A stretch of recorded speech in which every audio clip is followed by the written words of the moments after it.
Nginibingelele ngani zakwethu kuzo zonke iy'ndawo la kuzohamba kuthi kufinyelele khona lo mbukiso. Uma kuwusuku lakho lokuqala ungakhohlwa ukucintula subscribe button kanye ne-bell notification.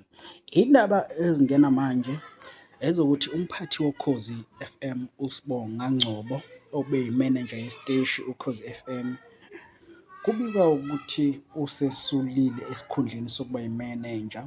Noma imbangela beyingakaveli, kodwa abakhulumayo ey'nkundleni zokuxhumana bathi kungenzeka lokhu ukuthi kuhlangene nenye yey'nkulumo ethulwe uKhuzani Mpongose, njengoba eke wathula inkulumo emane eveza igama lalo mphathi wokhozi F_M. Kodwa lo daba somane sililandelela ukuze sizwe ukuthi kahle hle kwenzakaleni.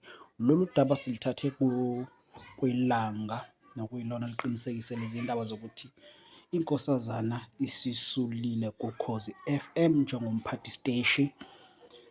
Hheyi, nokuyindaba ey'thusayo-ke noko, kodwa sisazoke siqhubeke nje sililandele lolu daba njengoba udaba oludevelophayo. Danke, siyabonga. Ungakhohlwa uku-subscribe, ulike, ushare.